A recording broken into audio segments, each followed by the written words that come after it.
გარემოს დამცველებმა მდინარე ჭოროხზე ქვიშა ხრეშის უკანონოდ მოპოვების ფაქტი აღკვეთეს. კომპანიას, რომელიც ინერტულ მასალას მოიპოვებდა, 3 თვიანი ნებართვა დეკემბერში ამოეწურა. ვადის ამოწურვიდან 4 იანვრამდე კომპანია ჭოროხი 2009 სამმართველოს მონაცემებით 210 კუბური მეტრი ქვიშა ხრეში უკანონოდ მოიპოვა. რა ზომები გატარდება კანონდარღვევაზე ბუნებრივი რესურსების სააგენტო განსაზღვრავს. ამასთანავე აღსანიშნავია, რომ მდინარე ჭოროხზე ინერტული მასალების მომპოვებლად რეგიონში მხოლოდ 2 კომპანია ფიგურირებს. ეს მდინარე ჭოროხის მონაკვეთია სოფელ ერგეში, ტერიტორია, რომელზეც ინერტული მასალის მოპოვება მიმდინარეობდა დღეისთვის ასე გამოიყურება. აქაურობას არც დაცვის სამსახური იცავს. 4 იანვარს გარემოს დაცვის სამმართველოს თანამშრომლებმა ქვიშა ხრეშის უკანონოდ მოპოვება აღკვეთეს.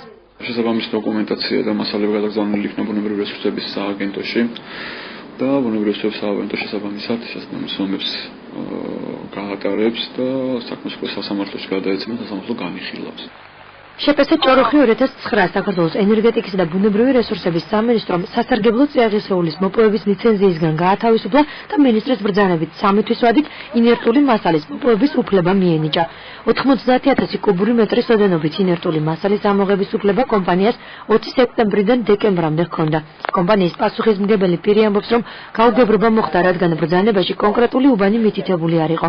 ამიტომაც მათ ამის განსაზღვრისთვის შეპესა ტუსკი ტექნოლოჯის მიმართეს, რომელმაც კომპანიას მდინარე ჭოროხის ტერიტორიაზე ქვიშა ხრეშის მოპოვებისთვის კონკრეტული ადგილი 22 ოქტომბერს დაუდგინა.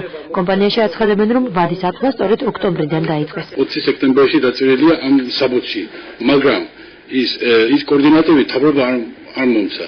სხვა ცალკე ადგილი თვითონ ცალკე ადგილი აკეთებს. და ჩვენ პირდაპირ მივედით იმ ადგილზე და იმ ადგილი ის მომცა 22 ოქტომბერში. ლიცენზიას ინერტული მასალის მოპოვებაზე ქვეყნის მასშტაბით საქართველოს ენერგეტიკის და ბუნებრივი რესურსების სამინისტრო გასცემს. რატომ არ მიიღო ამჯერად ლიცენზიის მოსაპოვებლად ჭოროხი 2009 ტენდერში მონაწილეობა და რატომ მიენიჭა მას ბრძანებით უპირატესობა სხვასთან შედარებით უცნობია, თუმცა კომპანიის ფინანსური მენეჯერი განმარტავს, რომ ეს აჭარ ენერგიის განცხადების საფუძველზე მოხდა. ერგეს და მიმდებარე მდინარე ჭოროხისთან ახლოს გამოგვიყო ინერტული მასალა 90,000 კუბური მეტრი. და მათი წერილის საფუძველზე თავრობამ გამოსცა განკარგულება, რომ 3 თვის მანძილზე უნდა ამოგვიყო ეგ ინერტული მასალა და ძირითადად ჩვენი მომხმარებელი არის აჭარ ენერგი და ლაწვრიდით ბეტონს მას. რატომ დაკმაყოფილდა აჭარ ენერგიის მოთხოვნა, რომელიც აჭარაში ჰესს აშენებს, მათთვის ბეტონის მიმწოდებელი მხოლოდ ჭოროხი 2009 ყოფილიყო, კითხვა უპასუხოა. რა იყო ამის мотиваცია გარემოს დაცვის სამმართველოს უფროს ასეთი პასუხი აქვს. სამწუხაროდ ჩვენ ხელისუფლებას мотиваცია არ ჭირდებოდა. ეს ფაქტია.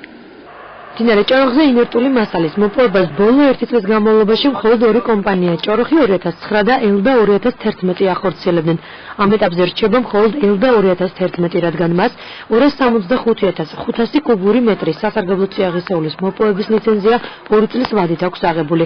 ეს ვადა კი აგვისტოში იწურება. გარემოს დაცვის და ბუნებრივი რესურსების სამმართველოს უფროსი ბაზარზე არსებულ სხვადასხვა კომპანიებს ლიცენზიების გადახედვის და კანონის შესრულებისკენ მოუწოდებს.